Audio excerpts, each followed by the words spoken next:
This is HR in Review, a podcast dedicated to HR thought leadership, actionable advice, and all the latest developments in human resource management. Hi everyone, and welcome back to the fourth episode of our new podcast, HR in Review. I'm Monica Sharma, the editor of HRreview, and if you haven't tuned in before, in this short segment we'll be looking back at some recent standout stories and we'll be discussing the most relevant topics linked to HR. Each week will be based around a different theme, and this week's is employee mental well-being during and after the pandemic. Here today, I'm joined by my guest, Afrifa-Tchie, who is Head of People, Wellbeing and Equity at Mental Health First Aid England. Amma, would you like to introduce yourself? Sure. Thanks for having me, Monica, today. My name, as Monica says, is Afrifa-Tchie. I'm Head of People, Wellbeing and Equity at Mental Health First Aid England. We are a social enterprise, and our vision is to improve the mental health of the nation by training 1 in 10 people in mental health awareness and skills. Amazing. Well, thank you for coming on here, and welcome to the show, Amma. Thanks for having me. So I wanted to start off by talking about some research that Mental Health First Aid England actually conducted earlier this year about employee wellbeing and mental health within the crisis. It found that a quarter of employees say that they've had no wellbeing check-ins from their employers during the pandemic, and almost a third, 29% of workers, never discussed their mental health in line management meetings. So, Amma, can you talk us through these statistics in a bit more depth? What was your reaction to them? Yeah, I guess my reaction to them, I wasn't surprised, but actually very concerned. So, as you said, like our research with over 2,000 employees found that almost 29% of workers never have discussed mental health in their meetings with their line manager. We always advocate regular wellbeing check-ins with colleagues, and they're absolutely vital to supporting people's mental health during the pandemic. And it's a very good starting point to building, mentally healthy workplaces. The Centre of Mental Health predict that 8.5 million more adults will need mental health support as a result of COVID-19. Wow. So it's imperative that employers play their part in creating the culture of care. The pandemic has laid bare pre-existing inequalities when it comes to gender, race, and the economy. And in turn, that has exacerbated them. So this needs serious attention from employers as a start to rebuild. The employers can help by driving positive transformation in workplace mental health and performance through bringing together diversity and inclusion and well-being in mental health and well-being. So, we always advocate a whole organisation approach, which is needed to support and protect mental health and well-being of employees. So for me, I think, whilst I'm not entirely shocked, because obviously we had to really quickly turn around our normalcy, for want of a better word, coming out of the workplaces and being comfortable in the spaces that we knew work as, into coming to working in our own homes. So, having to then adapt to that, having to then adapt to all the other things that are happening whilst we're going through the pandemic, a lot of things gets left out. So especially if you're not seeing people face to face, a lot of things can slip through the radar. So I'm not surprised at all by the findings. But as I said, I'm really worried and concerned. I think, it's really imperative that regular wellbeing check-ins happen, and encouraging and demonstrating good self-care practices and offering flexible working arrangements are good places for employers to start. Right, so that's kind of something I wanted to ask you a bit more about. As you say, a lot of employees have completely shifted, their work models. Are there any key things that managers and HR could be doing better to support their teams during, times of, potential disconnect?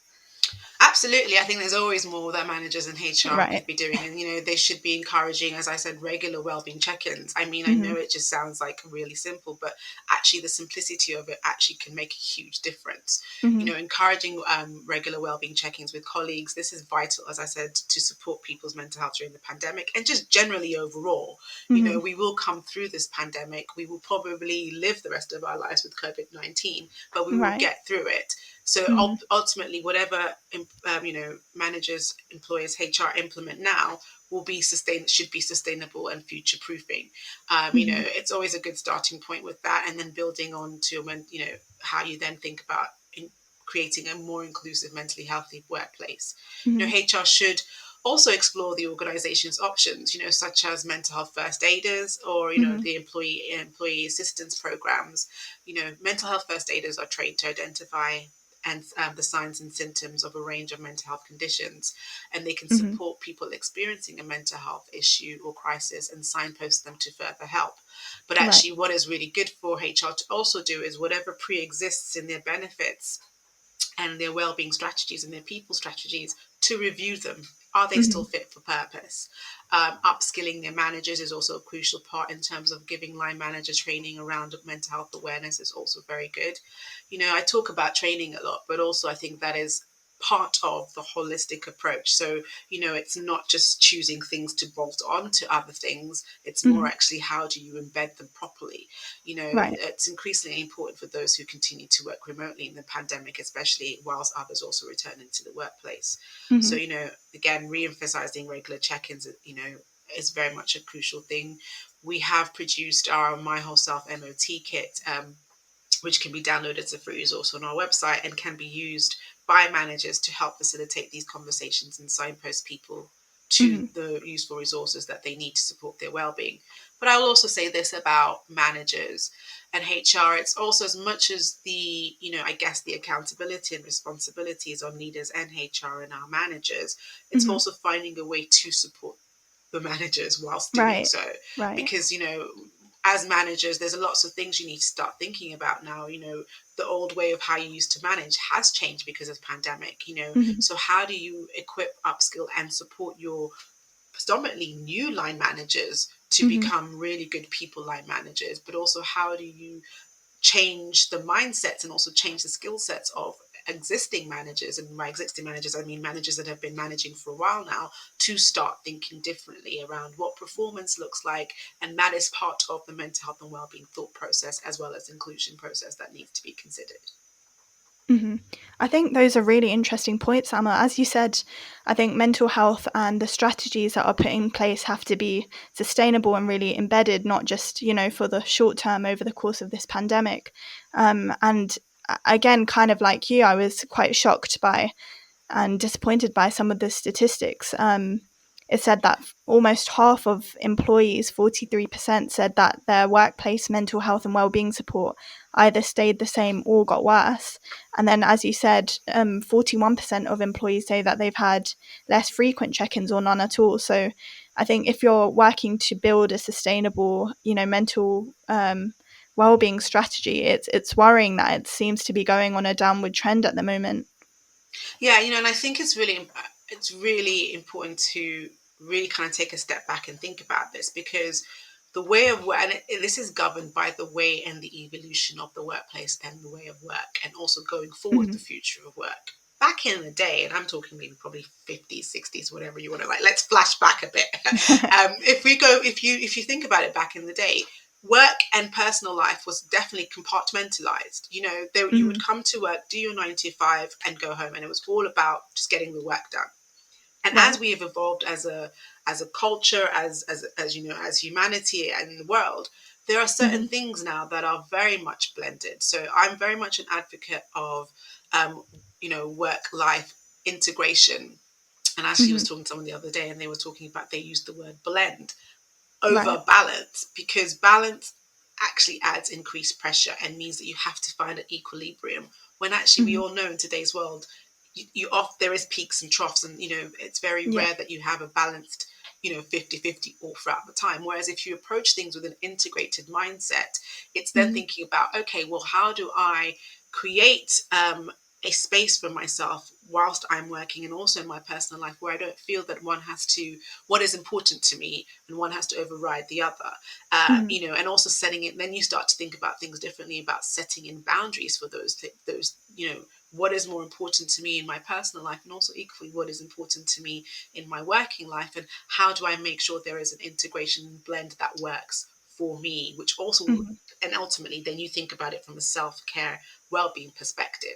So yes, like back in the day, as I said, people would come in and do their jobs. So what happens is you have this traditional mindset of how HR should be, how the workplace should be, and that Mm-hmm. continually evolves over time, because you're having generations come through the workplace. And now, whether it's younger generations or generations that actually just want a better way of life, they're beginning to realize that actually, you know what, we hire people based a lot on technical skill sets, which we should still do.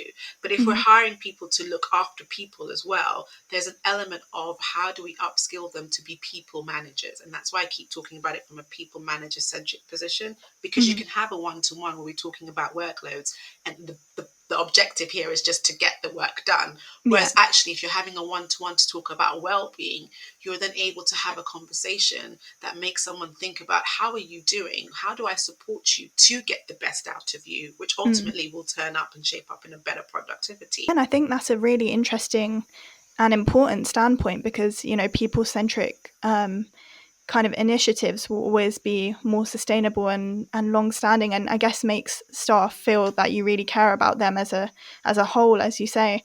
I wanted to ask for I guess practical tips. You know, some employers or line managers might find it quite difficult to open up conversations about mental health, especially, you know, over Teams or over Zoom. How can they actually do this? Follow us on Twitter at HRreview or join us on LinkedIn and Facebook. Good question. I think, you know what, there is a whole lot, actually on our website we have great resources in terms of practical tips on how to open up the conversation and how to practically do this. And I think it's very much around, again, thinking about the conversations you have in your day-to-day, and how you can then integrate that into your conversations. And it's very much around starting with conversations and also thinking about how you can connect with employees in different ways. So some practical steps, again, are very much around setting up your day right. Ensuring that you know how you're starting your day and where you want to finish your day and what your working list or what your to-do list will look like, but also to be a bit more kinder on yourself if you don't accomplish your to-do list, because we never used to when we're in the workplace, so there'll probably no difference in when I mean the workplace, I mean in the office, so there's no real change there. So I think, you know, it's very much around building in to your one-to-one conversations, for example, elements around well-being first before you talk about work. You know, asking really good questions, and not just how you're doing, but questions that really open up conversation of, you know, depending on when you have your meetings. If you have a morning meeting, what did you have for breakfast? Did you have breakfast? You know, opening up those conversations. How was your evening? That kind of stuff really then brings it from a workload perspective to a people-centric perspective. And then you go into workload. You know, what have you got on for this week? One of the things I do actually with my team is we have a wellbeing check-in every week. And I also have one-to-one with my direct reports. But as a team, we have a wellbeing check-in, and the wellbeing check-in is focused on we usually have, unless we have to move it, it usually happens on a Monday. But then it's like, how was your weekend? How are you feeling? What's going on? And we share as a team to connect us as a team. And then we just give high level pieces of what we're doing during the week. And that's it. And then I have my one-to-ones with my direct reports individually, and I have the same format with that. So it's, you know, it's things like that, you know, and also making sure you carve out time in your diaries to take a break. You know, again, from an organization example, we have from 12 to 1, no meetings rule to give people a break. You know, we set our calendar invites so that you actually have 5 minutes. So even if it's an hour meeting, for example, you have 5 minutes at the end.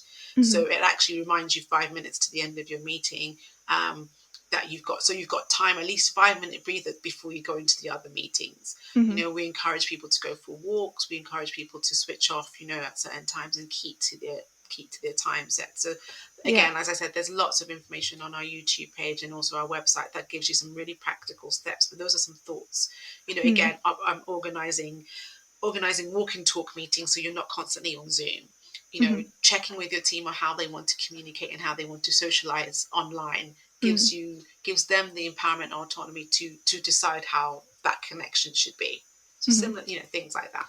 I think that's a really nice approach because it kind of teaches us that you don't always have to go in there with a kind of straight question like, how is your mental health, which maybe a lot of employees might find daunting. It's more, you know, finding ways to integrate questions about employees' life and just general kind of well-being check-ins. Absolutely, and that actually gives and also creates an environment of safety. Because if you go and say, "How's your mental health?" Yeah. First of all, the individual looking like saying, "What?" or "What's going on?" and or that will actually cause more anxiety and stress than anything else. But actually, if you again approach it from the element of, you like you're having a conversation, and I always say this, like you're having a conversation with a loved one. You always come from a place of empathy and concern. You don't go to your loved one and say, "How's your mental health today?" You would ask them more questions that actually bring up conversations, and from those conversations, what you then do is listen. And the key thing to this is listening, so that you're able to pick out anything that might be of discerning concern for you. And the more you have these conversations, then it's the more that your direct reports or your team members will start to open up to you, because ultimately you have to build and come from a position of trust. I'm not going to tell you what's really on my mind or how I'm feeling unless I don't trust you. And the only way I can trust you is if I feel that you are truly concerned about my well-being, to open up to that, and also that you will treat me with respect if I do share anything with you, and actually you won't use it against me. So that actually will take time sometimes, but it will also take a proactive approach consistently to find out. And I also think for managers, and particularly line managers and people managers, to always try and make themselves available where possible. So for me, I always make it an imperative thing not to cancel my team meetings and not to cancel my one-to-ones. If I have to move them, I will consult before I move them. It's things like that there's just the duty of care element that comes into it, that then opens up the trust element, which then again opens up, and I hate using the word allow, I was just about to say it and I caught myself saying it, but it opens up the empowerment of making individuals feel that they can then share their stories, their concerns, which then will then break down what ultimately we call stigma in the workplace, to have the honest conversations. I think another part of the kind of research that was done, which was really interesting to me, was the difference between men and women's mental health, and kind of how this progressed over the pandemic. There was quite a startling contrast there. Do you mind talking us through that? Sure, absolutely. And I think, when we talk about mental health in general, we have to understand that it's a personal journey for all people, and actually in some cases will impact other individuals and communities more than other, especially those communities and groups that are marginalized. And often where we talk about the narrative of mental health and well-being, usually the vocal point comes from not a female perspective necessarily, but it's generally told in that narrative, and often we don't hear the stories about how it impacts men or people of color or people who identify as LGBT plus. And as the lockdown restrictions ease and employers begin to consider what workplace policies might look like going forward, if they haven't already started to, we must focus on protecting the well-being of the whole workforce and recognizing the unique challenges that many people might face. And this includes women, people of color, Black people, people with disabilities, and people who identify as LGBT plus. And to provide the example of challenges that have been, challenges faced by specific employee demographic, as you mentioned, our research has found that over double the number of women employees, about 68% compared to men employees, 31%, said that their workplace confidence had decreased during the pandemic. And in addition, many more women, 64 compared to 36% of men, reported an increase in feeling of loneliness and feeling of isolation during the pandemic.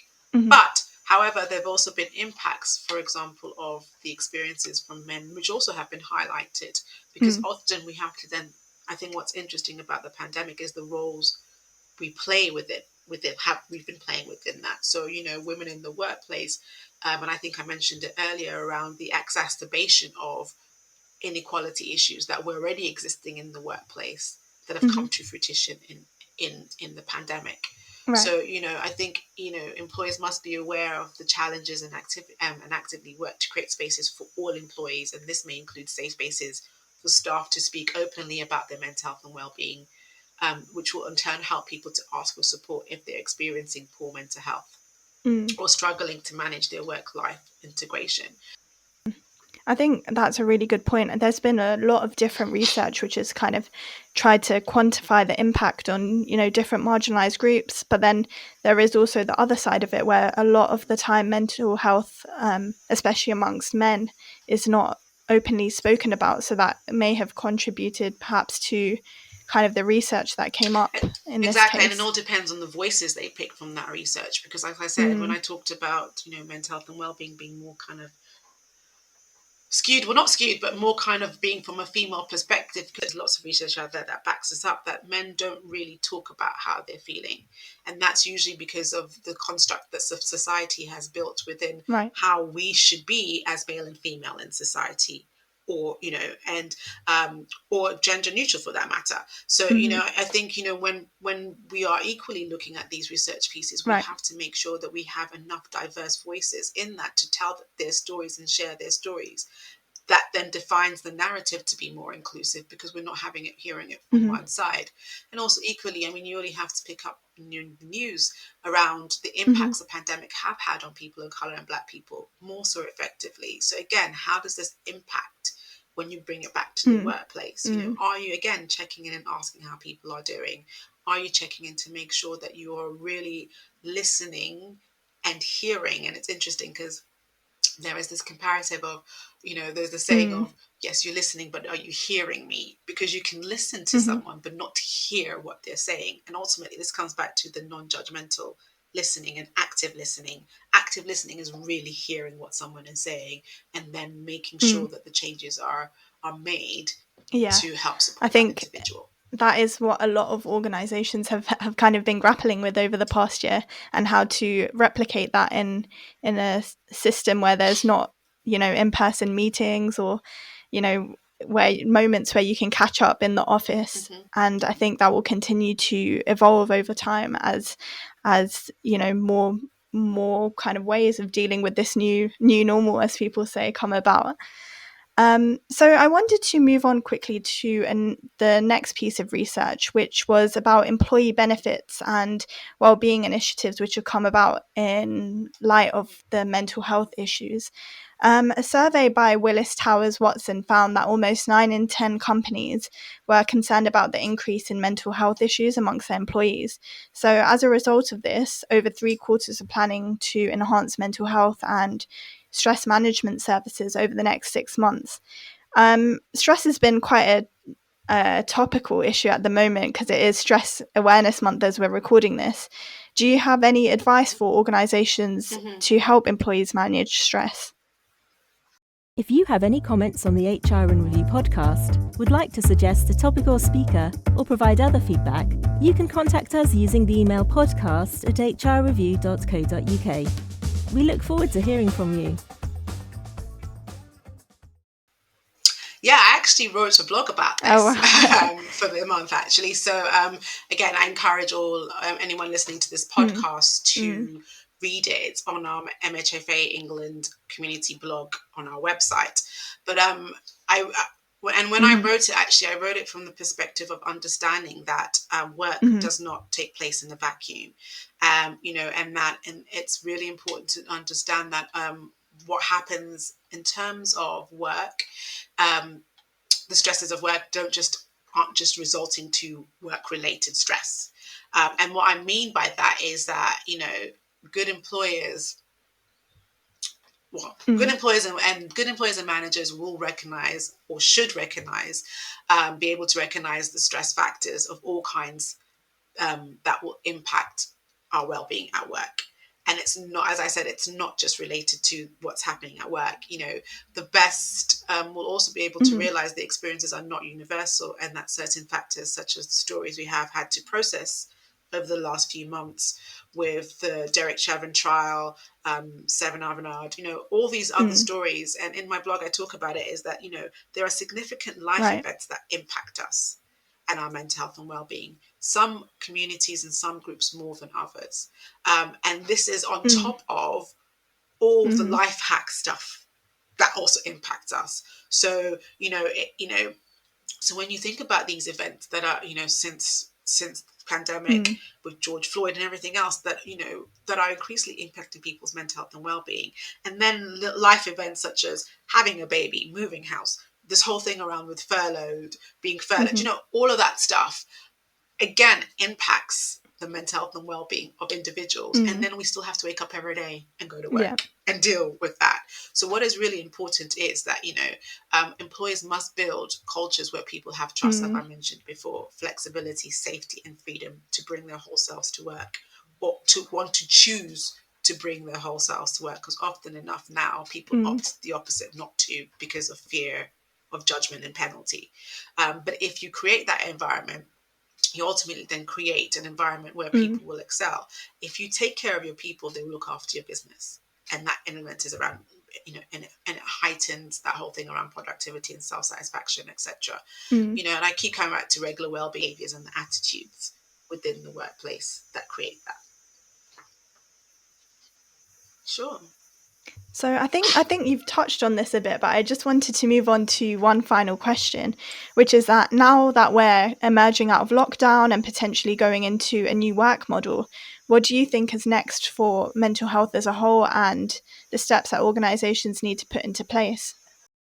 Why not subscribe to the premium version of HR in Review? You'll get ad-free content, early and extra episodes and more. Even better, although it's the premium edition, it's absolutely free. Sign up at hrreview.co.uk/podcast. Good question. Let me take a breath on that one. I think, as we move into hybrid models or a mixture of one or the other, I think it's really imperative to just take a minute to, again, review whether what you've put in place is still working for you as an organization, but also working for you in terms of your people. And the only way you can do that is sense check with your people. There are particularly important areas that might be overlooked from employee well-being. And I think stuff like, I mentioned it with George Floyd, but, as uncomfortable as people might find it, conversations about racism in the workplace need to happen to bring about widespread recognition around systemic racism is a commonplace in the majority of organizations. Supportive and inclusive environments are often far from the experiences that many people of color, Black people in particular, might feel, but also, as I mentioned, people with disabilities, people that identify as LGBT community and gender. So all of these things where people are hiding their parts is not it's not conducive to creating a workplace culture from an inclusion perspective. I think also it's around thinking about how you listen to your employees to then bring about change in the workplace. And if you solicit the voices of the experience of your employees, you do need to action on that. You can't just say, we're listening, I want to hear your view, and then do nothing from it. I think, I've mentioned before about creating safe spaces and safe places for different marginalized groups to have, going probably towards more of a hybrid model, or some organizations are being very bold enough to just go remotely 100%. It's around the communication, it's around the connectedness, and it's around the sense of belonging in that element of how you make sure that there isn't a split or divide in those various whether that various locations, etc. And to maintain a sense of unity and openness, senior leaders should role model healthy working behaviors and habits, and also thinking about being open and sharing the stories, right, whether it's from leadership right down to support staff.